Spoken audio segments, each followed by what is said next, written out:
You want it? You got it. Reality radio done right. No nonsense, real and raw, just like you like it. He's corrupt, he's inexperienced, and he lies. Broadcasting from a broom closet in the Arizona Lotus Studios, it's Beef Vegan Presents.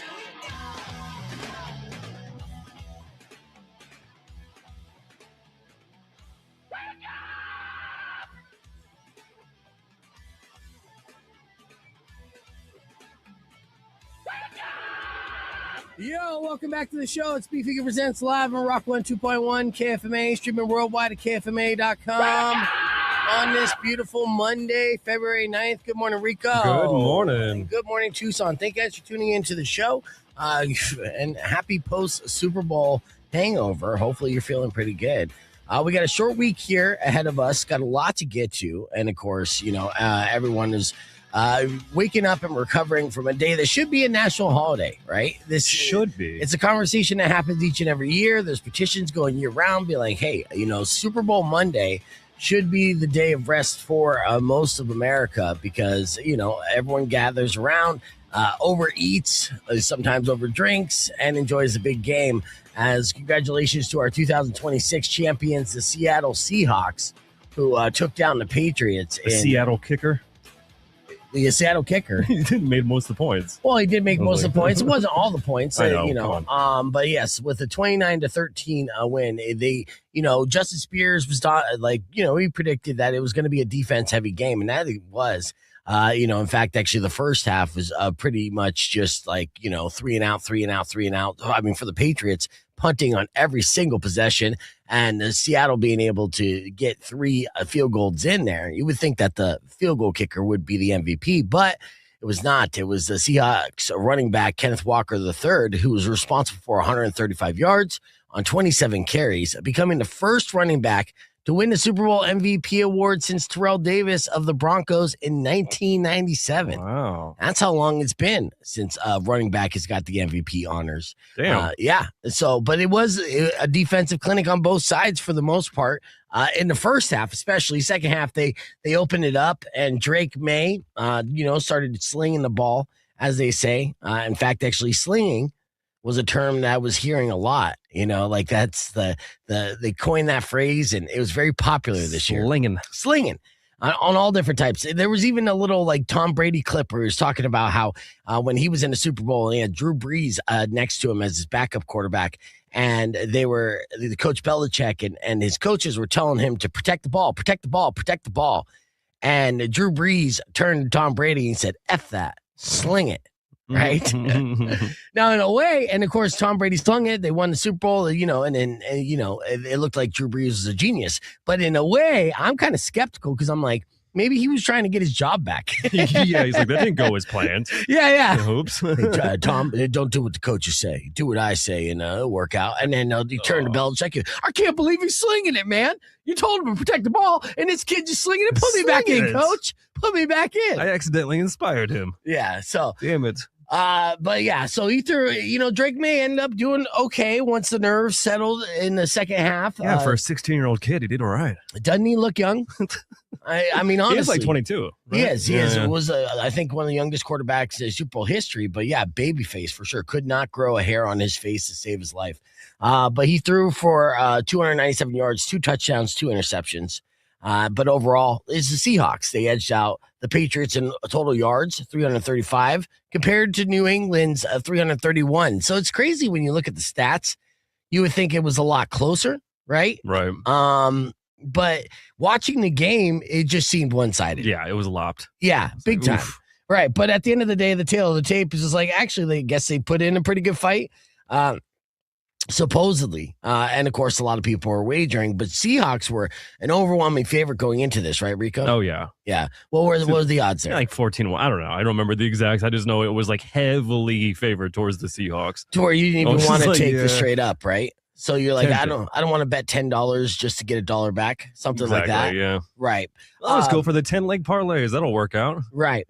So did you end up spending any money and gambling on the big game at all and making anything? Marginal. It's like that thing where it's like, I'm not going to bet anymore. I keep losing. I'm like, well, it's just one more game. Yeah, well, it's just the Super Bowl. it's the game. Well, the Prop majority bets. of Americans and novice bettors will bet on the Super Bowl more so than any other event throughout the entire Right. year. In fact, It's actually, fun. most Americans who only bet one time a year are betting that day a year as they sit around. And whether you're playing squares with friends or you just break out dust off the old betting app and then go in there. So what were some of the bets that you laid down? Oh, just some of the parlays I can't recall. I'm like, oh yeah, that running back will definitely do this. That I'm like, no, it's just ridiculous. But the one I'm actually proud I didn't go for. Okay. The prop bet was what is it? The revenge of the 1 yard line sling from Yes. like they're gonna say it's gonna happen different this time. Go ahead and bet it. $1 wins 2,000. Right. Of course. I'm like, Of course. Did you see any odds on a potential streaker? Because there was a streaker there last was night. one. I know I saw it post game. I was like, wow. Well, if you recall, just a few years ago, and this went down as like an urban legend, but there was on the betting app, the odds for a streaker were very high. Like, it was unlikely to happen. And there was a guy out there who put $5,000 on a streaker happening and then streaked during the Super Bowl, right? So he basically put a $5,000 bet on himself that he was going to streak. Right, insider trading. Yes, and he ended up getting like $265,000 in return. Jeez. And he was arrested and had to pay for a $1,000 bond. And that story was going around again, recirculating, if you will, ahead of the Super Bowl, almost betting, like daring somebody to do it again. So did it happen again with the same kind of like MO?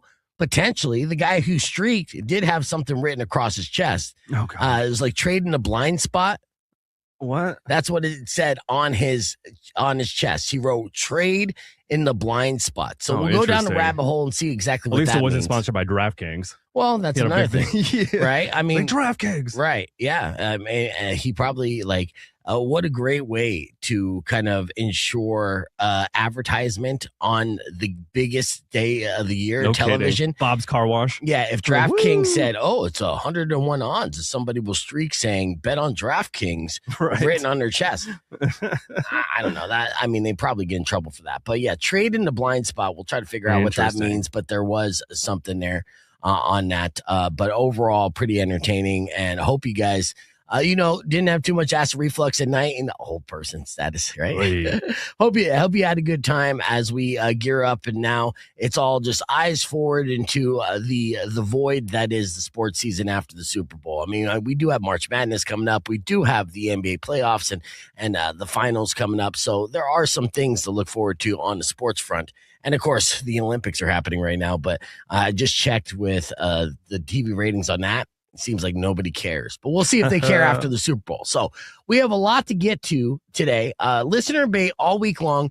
We're going to be giving away tickets for Black Label Society. We're also going to be giving away tickets for your Tucson Roadrunners. But to kick things off, let's start off with a little rock show action, huh? If you want to go to the Tucson Gem and Mineral Show, I got a family 4-pack for you right now. 600 KFMA, 605-362. Caller number 10. We'll pick up my first tickets of the morning, but not my last. So if you want that 4-pack of tickets for the Gem Show, call 600 KFMA right now. Be back with your morning. All right, we're live on the podcast broadcast. Joining us is Andrew from Nexus Occult, which we'll reintroduce here in a couple minutes. I see Patrick's question real quick. Are we going to do another March Sadness emo bracket this year? Probably not. I don't know. We'll see how it goes as we get in there. I know that a lot of our sales department is going to be focused on building up beef games. So that's what we're going to be doing for the events that's going to be at Union. So I'm very excited about that. And that will be the majority. I don't think we did March Sadness last year either. So, we did it for the first couple of years. It was good. And yeah, we'll revisit it maybe next year, maybe not this year. But Short answer, no. Long answer, no. Yeah, I don't know. I mean, we'll see. I mean, I got this week. This is a short week. As I said in the show open, I'll be taking off on Thursday afternoon, going to San Francisco for the weekend, which, of course, was the site of the big game, the Super Bowl, over this past weekend. Had beautiful weather, but apparently I won't be blessed with the same. It might be raining all weekend, but I'm still excited about that. And so with that, gearing into such a short month, I don't know if we'll have enough time to actually set up March Sadness properly. But maybe we'll do it with the streamers. Maybe it'll be a podcast thing as opposed to, like a stationed sponsored thing. Mm-hmm. Might be something I could be able to pull off, but we'll figure it out. If you guys want it, whatever. If you want it, you're going to get it.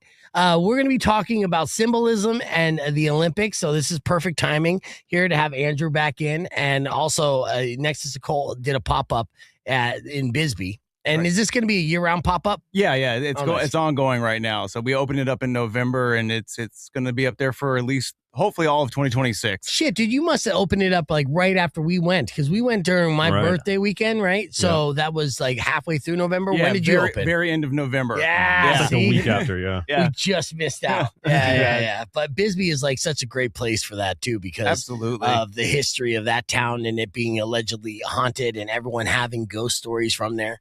Yeah, man. And you have ghost stories from Bisbee. Absolutely. I stayed at the Grand Bisbee, and at 3:00 in the morning, we wake up, the lights are flashing on and off. It smelled like the place was on fire because that place originally burned down a few decades ago. And we're hearing voices. There's tapping on the window. We're 2 floors up. My wife at the time was trying to pack up and leave. I thought it was great and terrifying, but yeah, it was insane. That's why she's your wife at the time. Exactly. You're That's like, right. Was this the deal breaker in your head? Like, oh, no. She can't even deal with ghosts. I'm out. That was right. No, it was way worse other things than that. All right. Yeah, but that's funny. So, yeah, you could attest to, like, that's the legit experience that you had. For sure, man. And that was one of the focal points, the centerpieces of the ghost tour in Bisbee was the Grand Bisbee. Right. They talked, I think we ended it there. Right on. Yes, as we walked around town. And I would actually recommend anybody that goes down to Bisbee to take that ghost tour strictly for just the history lessons. I didn't see any dead ghosts. I saw living ghosts. But to walk around that whole town, you get your steps in. That's right. You know? Yeah. And as you get older, so like honestly, if I was younger, I'd be like, screw this. I want to just straight go to the bar. As I get older, I'm like, I want to learn about history. Right. I want to walk around. So Who like started this mining town? Yeah. Right? So I'm like I said, I'm going to San Francisco this weekend. And one of the first things that we already booked was a tour of Alcatraz. Nice. Yes, dude. And it is nice. And I'm like, we're both like, man. I did Alcatraz as like a 10-year-old. And I hated that tour because it was like never ending. It was just all this walking and old shit. But now, as an old man, I'm just like, let's do it. Let me get some history. What are these bars made of? Yes. I would be like, where did Nicolas Cage escape? I know. That's my question. In fact, actually, I'll probably watch it this week. Just get nice. Rock 2.1 KFMA. Welcome back to Beef Vegan Presents. We're live on the podcast broadcast. There, you just heard the #1 song in the country, Return to Dust with Bored. Congratulations to the boys of Return to Dust. They were former guests on the podcast broadcast, and we hope to have them back in Tucson sometime soon. Now, joining us on the podcast broadcast, good friend. He is the owner of the Nexus Book and Occult store, right? That's right. His name's Andrew. Andrew, welcome back, brother. Thank you for having me again. Appreciate it. Yeah, we were talking about haunted tours and tours in general, and Bisbee being a haunted place as well. He was sharing a ghost experience he had, but Nexus Occult actually has a pop-up in Bisbee. That's right, at the Object Hotel. The Object Hotel, yeah. So, and then with that, is that like in the lobby, is a little side thing? Yeah, it's kind of weird because they have a giant store that's on the old Bisbee Main Street, and above the store is the actual hotel. And so all the hours are on our website, nexusoccult.com. But at the store itself, we actually have a whole paranormal travel section. Yeah. And it has all the different states, international as well. So if you're going on a trip, you could stop by and pick up a book on any state that has all their paranormal history. It's really fun. Whoa. Oh, that's great. Yeah. So if you wanted to make that part of your like summer vacation plans, and you like doing like when I went down there, we did the Bisbee Ghost Tour, and that was fascinating. It was a fun way to explore the town as well and get history of that said town. And then there's basically like that all over the country. And we have books for all that. Yeah. Also, so we're going to be talking about the Olympics and symbolism in the Olympics. As we know, the Olympics been around for a long time, but is there, symbolism throughout all of the things that we see on the modern day Olympics? That's what we're going to break down with Andrew. But also, we got Valentine's Day right around the corner. You brought some gifts for us, right? I brought you a spell candle for breaking up. Yes, hold this up. Yeah, okay. Breaking up lovers. Yeah. Yes. This is perfect. Yeah, so you sell this at Nexus. Man. That's right. Okay, so this is a spell candle. So basically, what would I do if I wanted to try to make this spell happen in real life? Because I do, and there is, I'm coming for somebody right now. Right on. So lighting the candle by itself is just not enough. It's great to include a picture. If you got hair, that's also a really nice thing to put underneath it. Luckily, I have both. Yes, I love it. So yeah, you're gonna light this. You'll light it for a week, and this is a great way to help do some witchcraft witchcraft on if you really want to separate somebody and go after that new partner of yours. Wow. It's like, and we're sold out this week. That's Yeah, right. yeah, I know. $10. What a great gift to give for Valentine's Day, especially if you know someone who recently just broke up. Exactly. Here you go, Valentine's Day, Yeah. yes, you got to stop by Nexus Occult. But we're going to talk about that and more on the podcast broadcast. You can join us, youtube.com/beefvegan, or stick around because coming up next, symbolism and the Olympics right after Yas Spring's gone away on Rock 102.1 KFMA. Clear.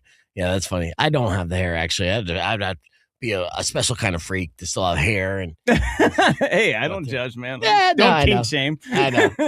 It should have came after me like, a couple years ago. There you go, Yeah, right? but, Well, they leave their hairbrush behind, a hair tie, yeah, I would have all that stuff. By now, after it takes a couple years to have a good cleanse of all the Right. stuff from the previous person in Mhm. your life, Like asking ChatGPT, do pubes count? Is that Right, going to be yeah, good for the absolutely, application? they do. You have a jar of that? A jar of pubes. Mind your business. Yeah. No, I just watched that movie Weapons recently. Did you ever see that one? Yeah, yeah. Oh my God. Did you see that one? No, I don't think I have, but it just It's- recently won a bunch of awards, right? Weapons. Who's I don't in know it about again? awards. Well, I know Josh Brolin's in there. It's like that. The Right. villain's like that creepy redheaded witch lady. Right. But there's a scene. I mean, not to spoil, kind of to spoil. There's like incantations done in Right. that movie. That's with, using with hair, witchcraft to control, yeah. to mind Okay. control a lot of stuff Mhm. going on. It's really creepy. Yeah, Well no, executed movie, I'm not familiar with it, but definitely a horror movie classic, a new one. nice. All right, well, let me get this. I got to balance out my commercials here. And earlier this morning, Yas came in late, but she did come in. And then we did Morning Moron, which includes video of a guy I probably would have been friends with if I stayed in New Jersey. In case you missed it, it went like this. Real quick before I get into Morning Moron, give me a roll call of what you drank last night. I had 2 palomas Okay. and I think 2 Mexican candy shots. There it is. That's it. That's Those it. shots, though. Homemade, were you out? Yeah. So we quote unquote caught the first half, and then like 5 minutes before, we're like, we need to go find a place that has a big TV because I want to watch The Super Bowl the halftime show. the halftime show like it's a concert. Yeah. So we went to Chelas downtown, which honestly, the vibe, the owner's very nice. I loved it. Okay. All right. Well, we'll get more into that, including the halftime, the hidden messages that were in the halftime show with Bad Bunny. Yeah, there was hidden messages of love, peace, and love, and I know a lot of people are going to be upset by that as well. So we'll get into all that here soon. But first, it's 6:17 and time for your Morning Moron. All right. Now this story, I want you to guess the age of this Morning Moron here. It's an idiot in New Jersey, right? Now this is where my family's from, right? I have Mhm. lineage from New Jersey. I was born in New Jersey. Yes, I'm a Jersey boy technically. All right. And so this would have been my friend potentially. Now someone called 911 last week after they saw the roof of a truck sticking out of the ice. This is not good, right? That's always a bad thing. The rest of the truck was submerged. Now, they didn't know if anyone was in the truck or not. So, they're like, hey, you might want to... Yeah, that's the first thing you go check. Be like, is somebody in there? Yeah. Hello? Somebody might be dead in the lake there. Now, luckily, nobody was in the truck. Thankfully, the person who was driving the truck made it out and just left the truck there. Okay. Now, it happened near Eagleswood, New Jersey, just up the coast from Atlantic City. Again, this was the area I was born in. The mayor called this stupidity at its finest. Yeah, now, turns out, and there's video that I'll be able to show here on the stream.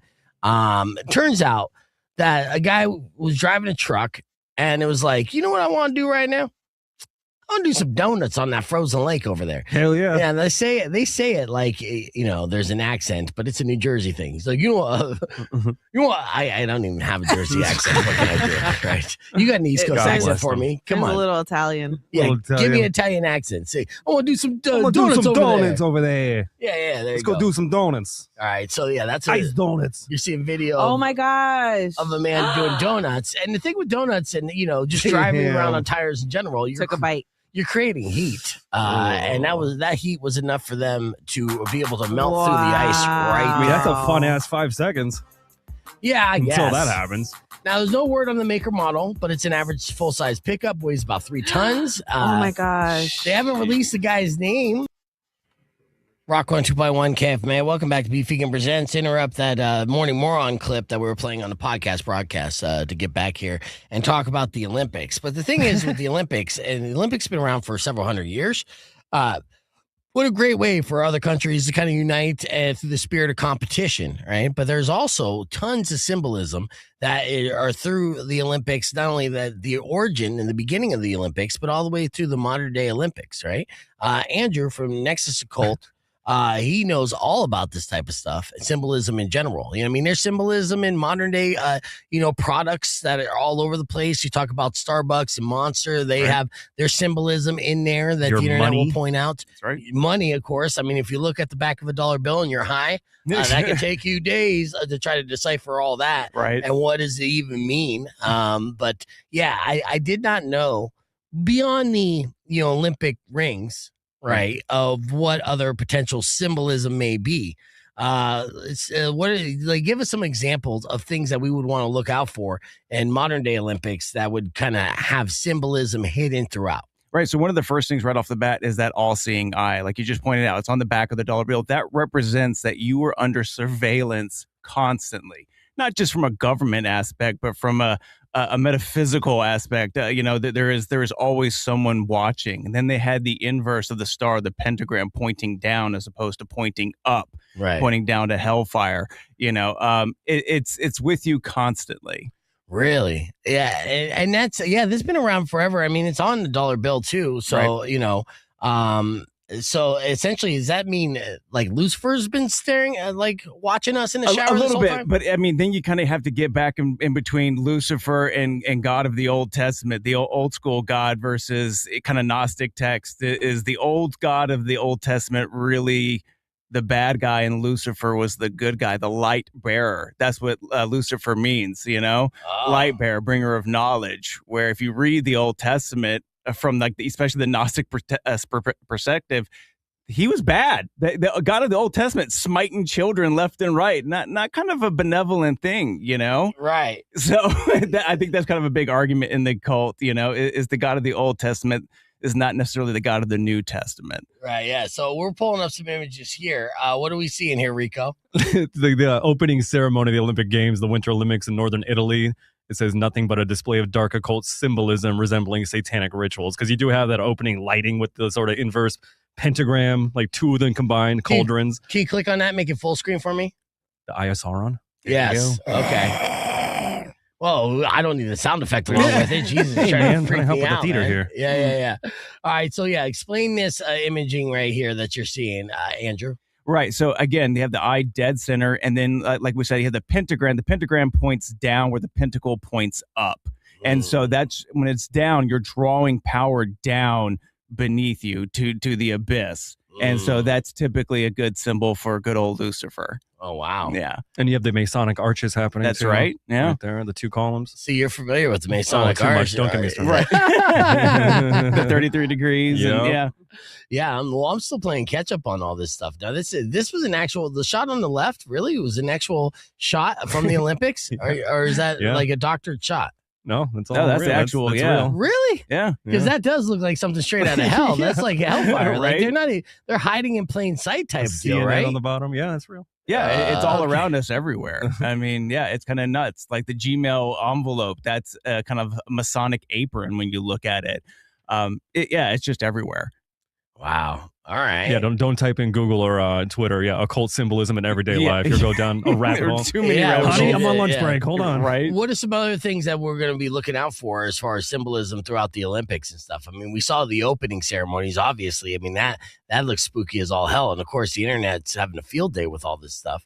Some other things that are kind of cliche or trope at this point that you've seen in the past? Well, yeah, there's the one they had last year with the Dionysus, the whole the kind of what people called it the mocking of the supper, the Last Supper. Yeah. And that offended some people. I don't necessarily agree right that it was 100%, but I mean, they have the dichotomy between men and women, and then the supposed mocking of the Last Supper.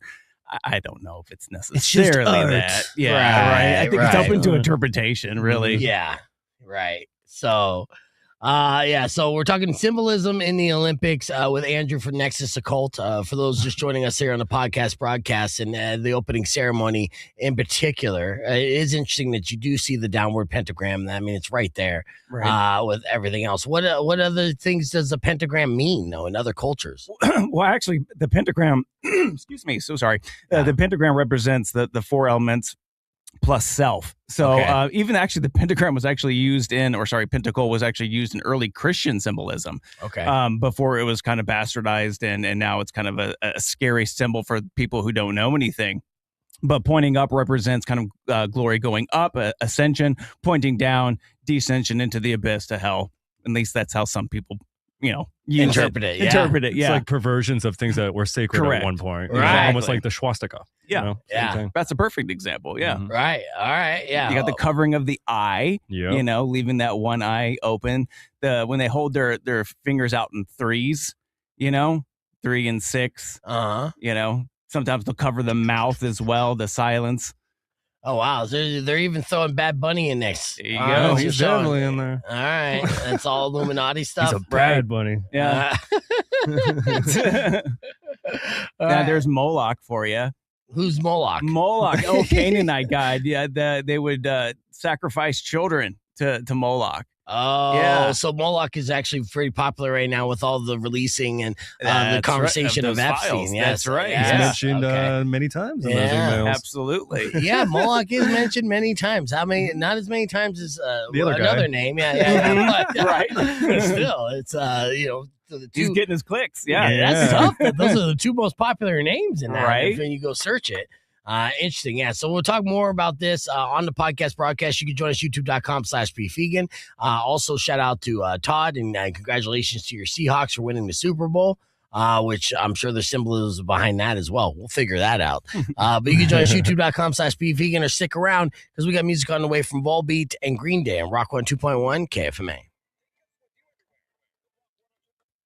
Yeah. So, I'm not well versed in this stuff at all, obviously. So I'm just like, oh, there's nothing like a 101 breakdown of certain things. Like, ooh, they haven't heard this part. Yeah, just you wait. You're gonna see some things. Have you been following the Epstein files and everything that's been going on? A little bit. I think the great part about it is that people have been screaming about this for years, and they were always the crazy conspiracy people. Right. But they're the fact that there just might be a Luciferian cabal truly at the top of the food chain here that are harming and killing children for political and monetary gain. And spiritual too. And spiritual. Correct. Deeply spiritual. It's crazy. Like what jerky is a code word, right? Mm-hmm, that's right. Makes you look at jerky a different way. Yeah. Bohemian Grove, which we knew about Bohemian Grove, but even when I saw the video that Alex Jones released back in the day, it looked like just kind of like a nerdy elite cosplay, right? It didn't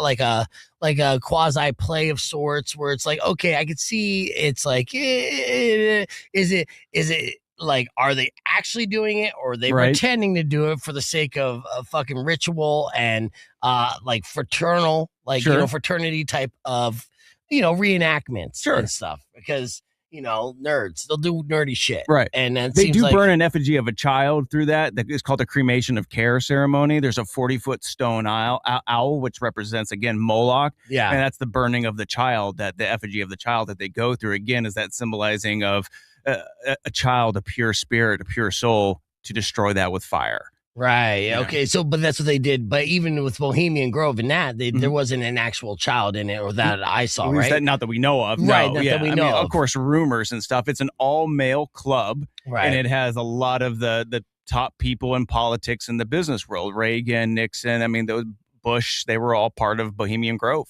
Yeah, and W was prominent in there, which was Skull and Bone. Yeah, Skull and Bones. Yes, which I mean, there's been many different like movies and fiction about it, touching on it, right? Sure. But of course, there's a lot of reality behind it too, and that's what we're discovering here with the Epstein files. Exactly. Yeah. And it was Epstein. He wasn't a part of any of these clubs. Not that I know of, no. But the problem, too, is that if you sort of see some of the artwork that kind of has escaped from that, of what they're doing to these poor children is just unspeakable. And then you had like Podesta, the artwork in his home that they've talked about showing children in bondage, and it's awful. Right. I mean, like, it's hard to even comprehend something so heinous. Right. And it's hard to defend that as well. Be like, Right. oh, it's art. Because I mean, No. I like music. So you come to my house, right? And I have Right. like paintings of like vinyl records and Right. things like that. Yeah, That's what that sparks my interest, right? Yeah. Because I have art that's up there that sparks my interest. Right. My uncle, he would sketch like naked women, right? Mhm. Artistically. Sure. And then you go to his house and he'd have those sketches up there. He'd like naked women, Right. right? And then full on like, stenciled bushes and things that were age appropriate naked women. Yeah. And that's what he was into.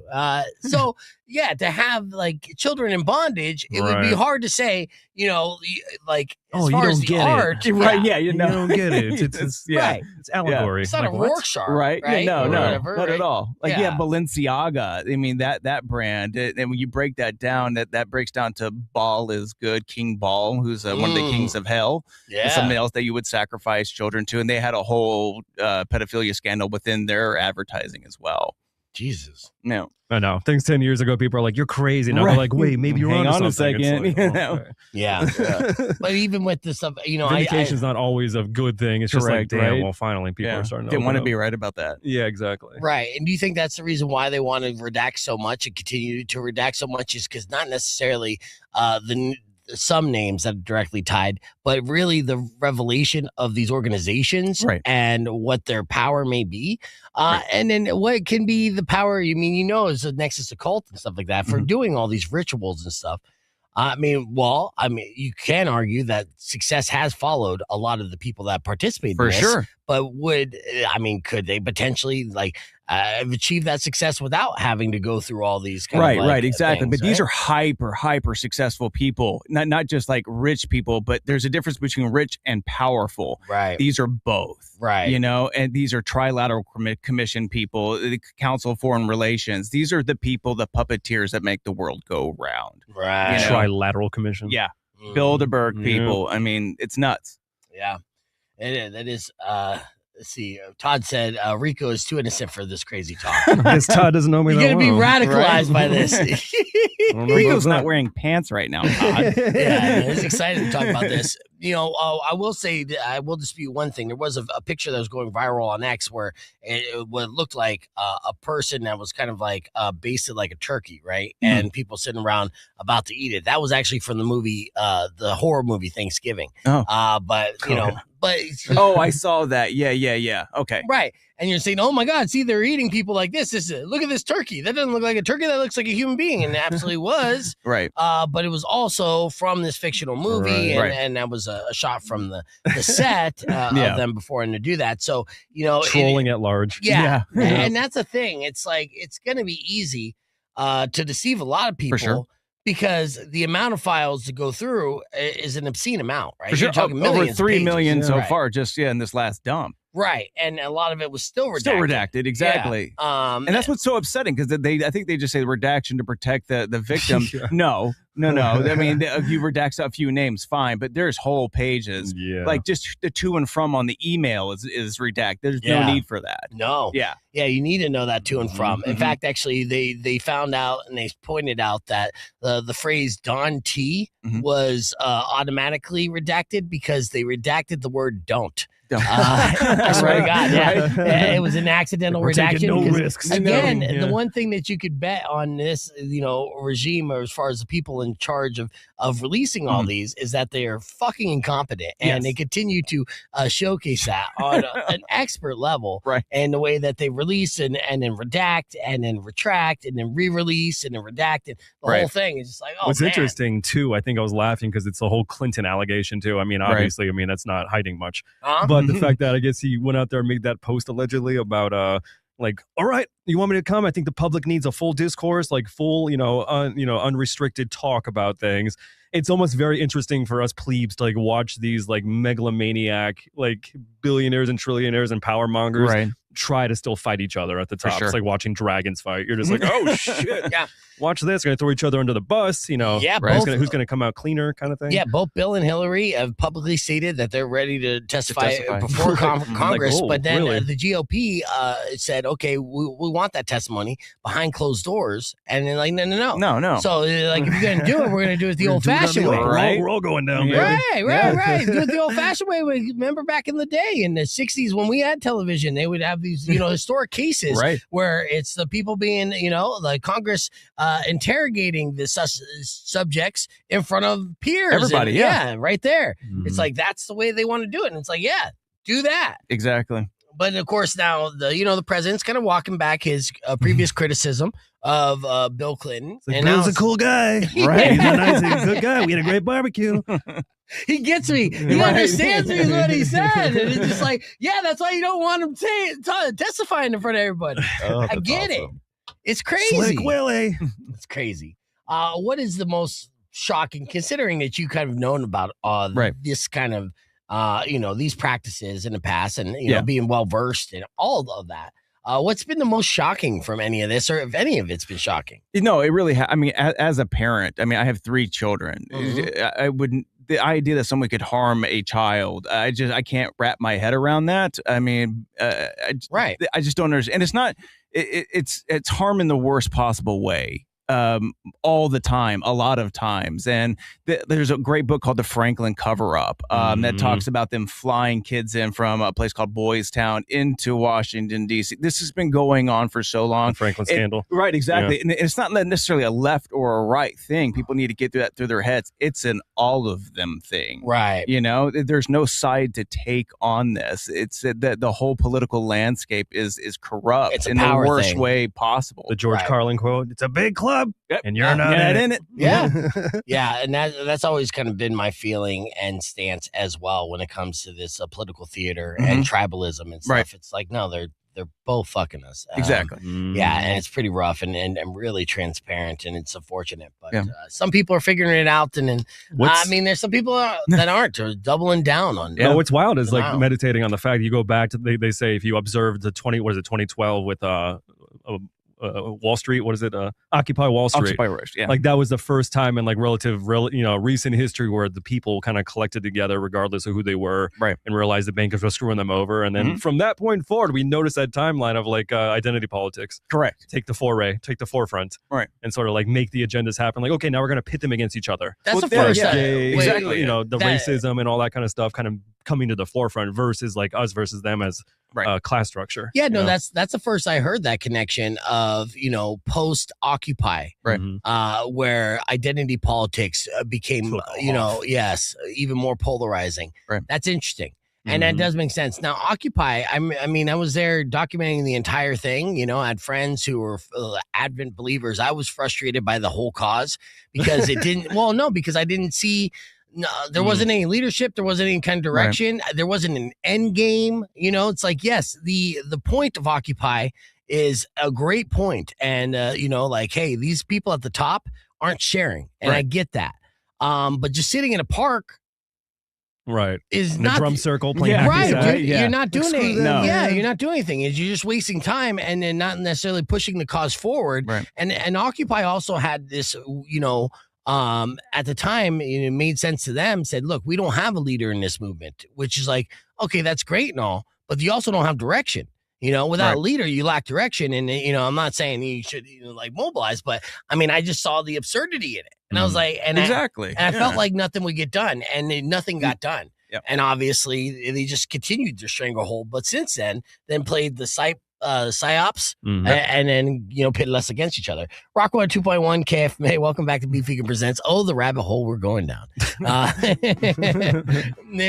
it's a fun one too, but let's see. Let's switch it up a little bit. Let's do a palate cleanser of some stuff. There are developments here in the Savannah Guthrie case. Unfortunately, nothing too breaking yet. Nancy has not been found yet. We know that. The Guthrie family, Savannah in particular, has agreed to pay the ransom. Said, hey, we'll do that. Apparently, there was keywords in there as well in the video. stating to the alleged kidnappers. Now, they are saying there's catastrophic police prediction about this, and insiders are laying bare full extent of incompetence and fears about smoking gun in this case. Incompetence from the sheriff's department here. I know that they recently also searched a septic tank on property. That's right. Right? Wow. Yeah, yes. Which would be even more unfortunate. They're pointing fingers at the sheriff, our local sheriff. Yeah. Now, on a national scale, they're like, hey, let's look at Tucson and see how well, all the everything's working here. And it's like, we've been underfunded and short-staffed massively for a long time. Yeah. And to put a microscope over this town and be like, are they going to be able to handle these type of this magnitude of a case? And the short answer being no should be surprising to nobody within Tucson, right? See, we're used to missing cats being called in up here. It's oh man. Right. Oh. And so none of that is kind of, it's a bad look for Tucson. It is a bad look. But if anything from this bad look, hopefully something good could come out of it to be like, okay, maybe we'll relook at, where funding has been going, where we've been lacking, and be able to fix that. But the problem is, the lack of how many police officers we have, and I'm not advocating a police state, but you counter that with the amount of activity we be giving them on the streets, and it makes for a very overwhelming position and stuff. I've talked to several police officers in person, right? Because everyone's an individual to me. I don't like to generalize groups at all, because I think that's where you could get into trouble, where things get murky, and it's easy to vilify a group. And you talk to an individual, everyone has their individual stories. And I've talked to police officers off the record that say, man, we're so short-staffed to begin with. And then say someone calls out sick or goes on vacation, and then that compounds. And this is why you'll call 911 for something, and then we won't respond for 3 days. Yeah. And the sheriff's department is just like that too. So this is what we're being showcased on a large scale. Sadly enough, part of me is kind of hoping when the feds come down here and they're like, man, these roads. Yeah, right. We should really do something about these. It's bad down here. We're like, really? Thank you guys. Please, let's just slow down our investigation. We're about to get on them. 3 axles, got 5 flats. We're trying to find this lady. What the hell you guys got going on down here? Oh, that's sad. That's sad. All right, just saying. Yeah, no, that's a good point there. We'll keep the conversation moving on the podcast broadcast. We got more after music for Nirvana. You can join us youtube.com/beefvegan. Clear. What's some of the latest that you've heard on this? So where you because I don't want to speculate, right? And I mean, obviously there's already theories of potentially because in any scenario when it comes to a domestic situation like this, it's very domestic. It's usually for someone close to the victim, right? And so people have speculated that as well. That's something I'm just uncomfortable even throwing out there on the airwaves. Yeah. Well, of course. As things get more, because any liability come on there, and actually no witch hunt. And of course you're going to get in there and be like, this person looked less sad than that person. Right, exactly. You nitpick and Monday morning quarterback that all you want, but kidnappings happen either for revenge or profit. Yes. And it's hard to know it's not looking good. I mean, the woman's 84 years old. 84, and it's already been over a week. And they already no medication, the pacemaker. The whole thing, right? And the reality is when her pacemaker disconnected from her smartwatch, that could have been it there. We don't know. Yeah. It's weird though, because I remember back in the day we had kidnapping things like this. It was televised, but a lot of us were just waiting for the official reports to come in or the officials to tell us, but now we're also Netflix brained. Right. Yeah. So we're like, wait, look at that stone right there. Yeah, I know. And that blend drum. That's what did it. Yeah. We're all just detectives now. I know. It's pretty interesting. I know. All right, let's hit a reset here on the stream, but we got more, and we're looking forward to that. But we also had to cover a bunch of stuff post Super Bowl, right? We talked about all the great commercials and, of course, the halftime show in particular as well. In case you missed it, one little something like this. Check it out. I mean, I mentioned earlier there was the love thy neighbor and positivity and everything. And I was like, is this a Jesus commercial? You always see those. Yeah. Rocket Mortgage. Rocket. Like, thank you, mortgage company. Which is like they're owned by Fidelity, so it's like, really, Fidelity? Yeah. This is what? Okay. Yeah. That's You might all be broke because of us, but be nice to each other. yeah. Be nice. He's like, hey, when it comes to this housing market, you're gonna have to move into some pretty questionable areas. Start loving your neighbor now. Start loving them. Yeah. Just saying. Yeah, because you're not gonna have a choice. And so, Did you notice the other commercials? I mean, that and the show, like John Bon Jovi for no reason whatsoever. Is he from the area? no, he's from New Jersey. That's what I was gonna say. legendary. Like he was like inserted into like so many commercials and like little side bits. I was like, how much money did Bon Jovi pay? He did have living here. Let's see.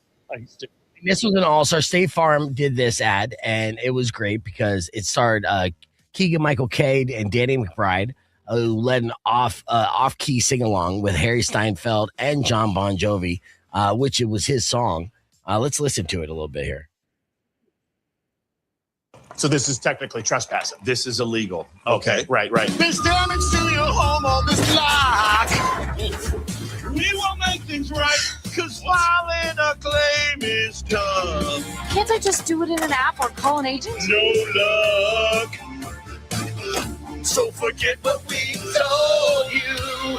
It ain't worth squat. It doesn't make a difference if you're happy or not. We got free coverage. That's freaking hotline thumb. Hey, buddy, don't touch that spot. Chorus.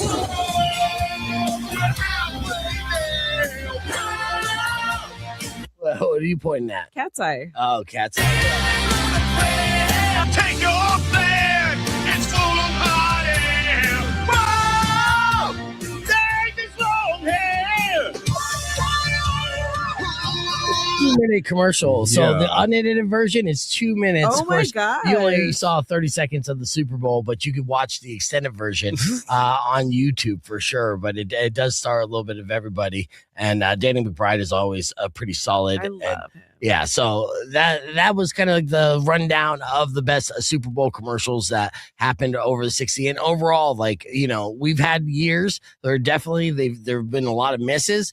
This year it just felt like a lot of hits, like they were nailing it. So it looks like the marketing departments and the teams out there were doing a lot of like ayahuasca and to open up their minds and kind of be like, you know what people like? Songs from 30 years ago. Yep. Don't love it. Yes. And let's shoehorn in some more AI and tech stuff. Let's do it. The whole theme of all the commercials was nostalgia, right? Yeah. It was like, hey, we're all old now, but remember when? Things didn't suck. Yes. Remember that? Yes. Somebody went in those meetings and said, you know what? I'm the owner of this, and this is what we're going to do. And then every Gen Z and millennial went, all right. All right, yeah. Let's do You it. signed the these- checks. Yeah, now Yeah. these kids got to sing Backstreet Boys all over again, Yep. which sucks. I thought we were past that part as a society. Where's NSYNC? I know. All right, let's hit the reset. We got more Beef Vegan Presents coming up after music from the White Stripes. Keep it right here. It's Rock 102.1 KFMA. Rock on 2.1 KFMA. Welcome back to Beef Vegan Presents. In studio, we got ESPN's Justin Spears joining us here as we talk about the Super Bowl halftime show. Two of them. Americans were blessed with a choice or just actually a little bit of extra entertainment. On one side, you had a 35-minute spectacular that, was choreographed and aired on YouTube. And on the other half, you had a 400-person event that captured not only the entire essence of a show, but just the magnitude of how well the Super Bowl is at putting on these type of events. The fact of the matter is to throw this huge halftime show that Bad Bunny executed for 13 minutes within that window of halftime, where they have about 10 minutes to set up, 10 minutes to break down, Not even 13 minutes to perform. Crazy. Right, less than that. And the NFL has strict guidelines when it comes to, what could go on in the field. They were only allowed to have, I think, 25 carts, right, which are like wheels to bring in everything as far as, all the props and staging. Mm-hmm. So what they did was, this is great, too. This is so, it's ingenuity at its finest, right? They're like, okay, here's our problem. Now, what's our solution, right? So the problem was the NFL's like, look, dude, with this turf and everything, 25 carts with turf wheels, that's all you can get, no matter what. And they're like, okay, but we have all these sugarcane fields that we need to bring out. They're hefty. What do we do? Oh, we'll just put people in them. I love it. And have 180 people dressed as sugarcane, dude. Solved. Yep. Like that kind of like stuff. So when funny. you see the behind the scenes aspect of this, and there's reels, and we'll show that here a little bit later in the podcast broadcast to showcase how like so many people can execute such a large, huge. This is bigger than any stadium show on a touring level. To be able to do that and execute it and make it look as good as it did right off the bat, right? Yep. Now, what are your thoughts here on the Super Bowl halftime show with Bad Bunny here, Justice Spears? My guy put on a show. Yeah. I had no idea what the hell he was saying. Nope. Not a clue. Yeah. But if you look at the dancing, how he was performing, how he was moving on stage, he put on one hell of a show, man. Yeah. I gotta say. Like, I don't know what he's saying, but it sounds good. Exactly. You know? But I also don't know what ball with the ball, the bang, diggy, diggy is, what Kid Rock is saying. You know what I I don't mean? know So that. I'll tell you what it means. Yeah. Don't worry. Off air. All right, this is a real palate cleanser. Yeah, that's right. What does it mean? What does it mean? All right, getting back on the air here. This is a legit question. Rock 1 2.1 KF, man. Welcome back to Beef Vegan Presents. I had to redefine what a palate cleanser is. And so I switched my attention to the streaker in yesterday's Super Bowl who had a message on his chest. Did you see this? Did you notice the message? Typical bro right here. This guy obviously, is on a decent diet and works out. And, I miss the days when streakers used to go all out. Yeah. Right? Taking your shirt off shouldn't be called streaking. No. If you still got pants on, if you're being modest, you're not streaking, bro. Literally half-assing it. Yeah, dude. I mean, at the very least, wear a thong and look ridiculous. Not look like, hey, I worked out. I just freshly waxed. I eat well. Yeah. Buy my crypto coin. But he wrote, and I'm still trying to figure this out. And if you guys know on the stream what it means, trade in the blind spot, right? Trade in the blind spot was written on his chest. Now, with that, I instantly start thinking about the streaker just a few years ago who notoriously or famously bet that there was going to be a streaker. The odds against someone streaking a Super Bowl were astronomically high. It was a long shot. And so he bet $5,000 that somebody would, and then he did. And he was able to cash in $265,000 from that $1,000 or $5,000 bet and then pay the $1,000 bond. I mean, that's all net profit. Brilliant. Yeah. Smart. Now, did this guy do the same thing? Or was he paid by some kind of like Bitcoin trading app to get some free advertisement on the big game? Now, he did get tackled by that player there. And then, of course, to add to the chaos, the security waddled out on the field. And as they were, going off the field, one of the security guards actually got an injury and he had to be carried off the field. So my question was for the betting apps. Does that count as a tackle? Right. That guy, does that count towards the stats? It should. Right? You would Totally think. should. Yeah. Good Here's question. some internet insanity, some things that happened. The Super Bowl insanity. So here's some things that happened here worth noting. There was, of course, the Super Bowl streaker. It wasn't shown on NBC.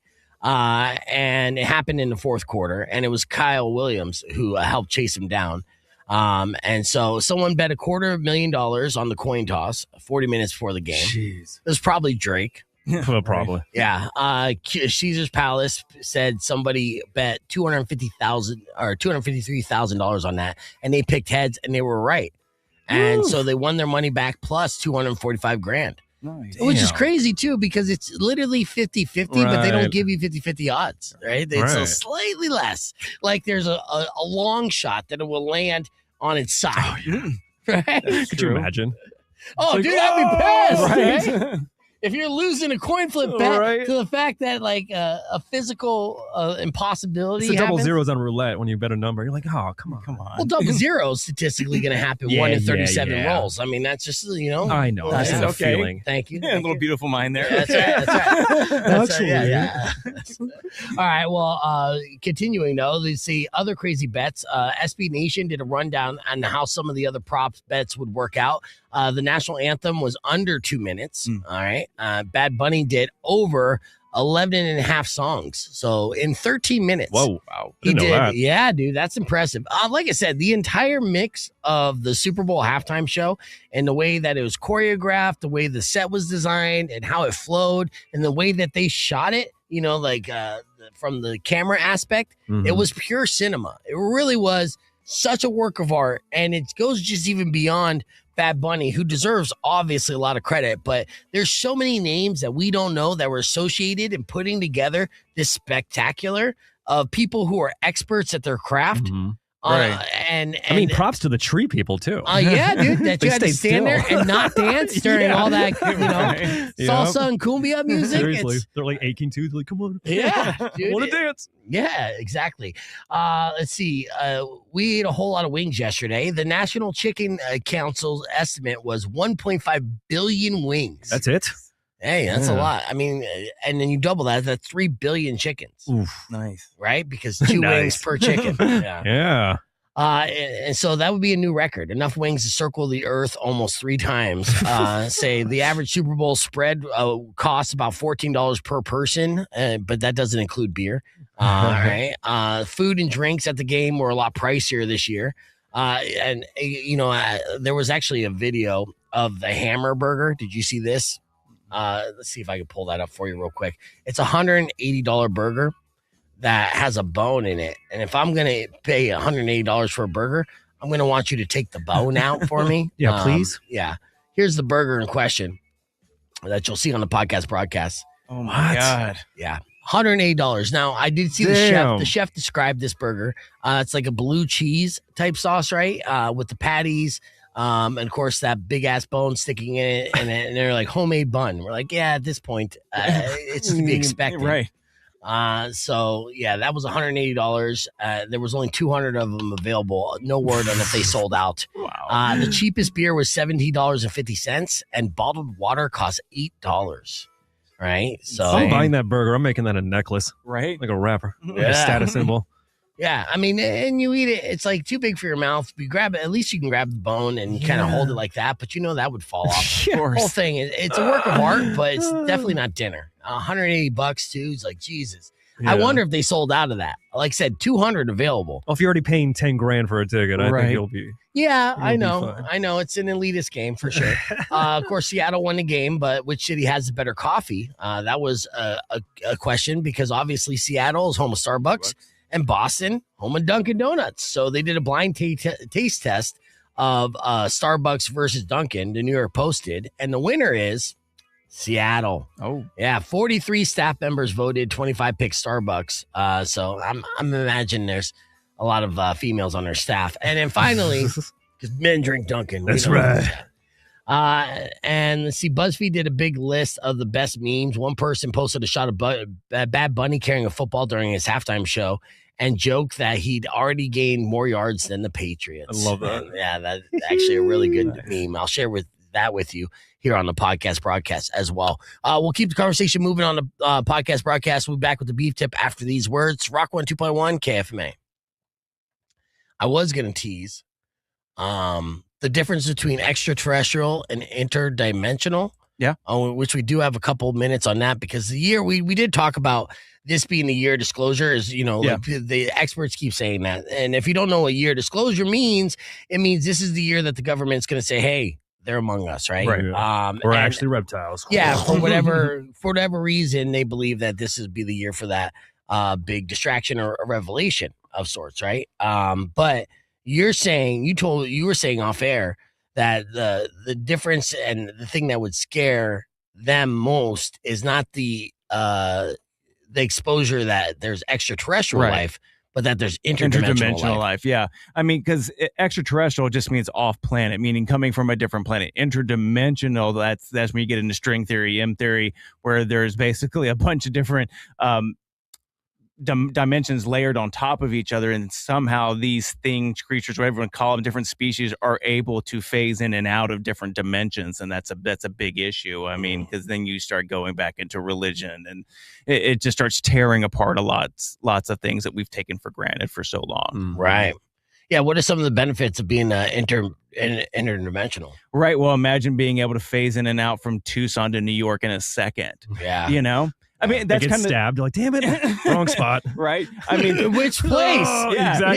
Yeah, dude. right. Yeah, True. yeah. And there's like the plethora of different creatures and things possibly coming through and out there. It just destroys everything when people think of religion. God made us in his image, and what are these? Right. You know, everything outside of the Judeo-Christian pantheon was demonized, and so it just religious hysteria is one big problem. That's what they were even saying, how terrifying it was with Project Bluebeam to put like holographs in the sky of like deities over certain regions to make them react. Yeah. And go crazy and lose it. Yeah. Now, Patrick said like multiverse theory, but it's not the same as multiverse, right? No, not even close. This is different. No. Yeah.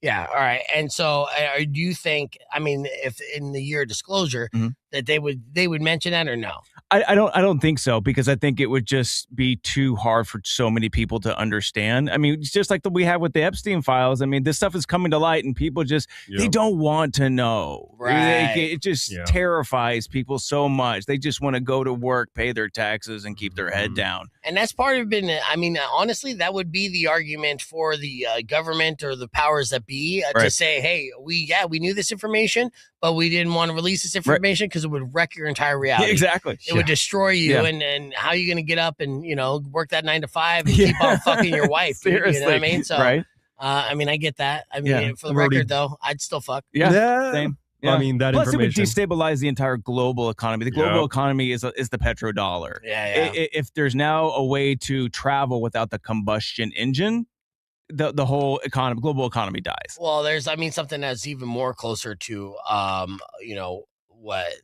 what we've been seeing in our own reality. There was an MIT professor who recently got assassinated. Plasma. He's looking into plasma tech. Fusion. Fusion technology, and then cold fusion to be able to, which would eliminate the fossil fuel industry. And then all of a sudden, he just gets assassinated by the Brown University shooter. That guy separately. That disappeared from the news kind of quick. Super quick, and he was like right there, and they were like about to start making presentations and talking about that, and it's very unfortunate too. Which it seems like so realistic that you would completely destroy this industry. You would make the world a better place, super easy for cheap, affordable, and it would benefit everyone. Yeah. But no, too many nuclear powers, especially Russia, they only exist because of the petrodollar. Right. I mean, their whole economy is petrodollar. Right. And that goes with the Middle East. So you have all these people that are relying on this. You take that away, especially overnight, it's chaos. I know. They're all waiting for their bunkers to be finished. Right. And then they'll tell us. Yeah. Exactly. Like, all right, we're safe. Yeah. Guess what, everybody? Yeah. I don't know. I mean, this is an interesting comment on YouTube. Americans calling U.S. America, is it imperialism or just a classic bad at geography trope?